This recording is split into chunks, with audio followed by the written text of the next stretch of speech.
So all of this time you might have thought you were just watering your plants, but they are actually helping your intuition grow. This might sound a little funny, but hear me out, because I have been nurturing my plants, all of my indoor house plants. Most of them I've had for over a decade, and I have watched this evolution in my connection to the plants and in that connection to my intuition grow over the years. You may have heard that some people have a green thumb, and maybe you do have a green thumb, or maybe you can't seem to keep a plant alive. But after this video, I invite you to get just one house plant and try this. If you are really serious about growing your intuition, this is a way that you can do so that is very easy and that translates into the real world and how you communicate with other people. When you're nurturing a plant, you might not realize it, but you're leaning into your intuition, and actually that plant is helping your intuition grow, because it might start out as you just checking soil and noticing that your plant might be a little dry and needs some water. But what eventually starts to happen is you'll start to be able to almost communicate without visual cues with your plant. You'll walk by and you'll get a knowing that even though your plant might look beautiful and be thriving, you just feel like maybe they would like a little bit more sunlight. And so you put them near a window. The next thing you know, that plant is flourishing. It's almost like you instinctively start to know what will benefit that plant.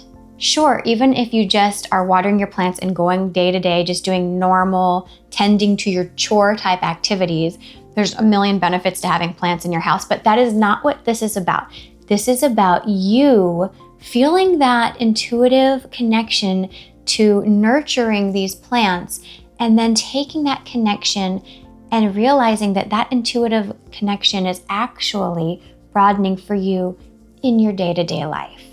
And especially when maybe you feel like you're not as tapped into your intuition, this is a really great way to get back to feeling that intuition so that it can, again, grow and flourish, hopefully just like a houseplant. Houseplants are actually really great like training wheels for intuition, because it just feels like as you walk through your house, maybe you just get a thought as you pass one of your plants and you think, oh, later today, I'm gonna go give them a little extra TLC, or I'm gonna put them near the light. But somehow you just kind of get tapped in to what those plants need the longer you have them. And that really is about being tapped into your intuition. So even if you think maybe you're not always that intuitive, I bet if you think about how you interact with your plants, you actually are, but you take it for granted because it seems so obvious, right?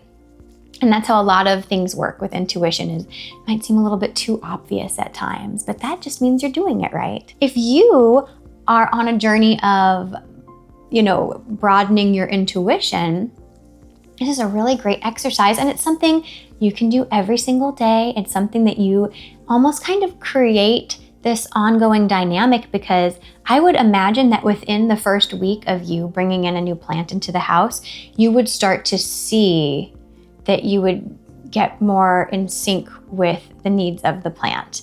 Now, if you are somebody who has never taken care of a houseplant, even better. Start with your little, houseplant checklist of how to water it, how to feed it, and, how much light it needs, and keep it really basic. And then as time goes by, just notice how when you pass the plant, if you notice if it needs anything without really looking for visual signs, or if you just feel intuitively that you want to make a change for your plant.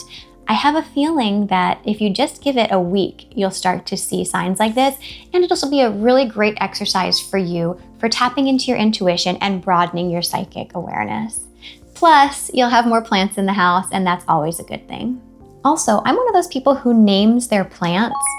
I'm just wondering, do you name your plant? If so, drop their name in the comments below.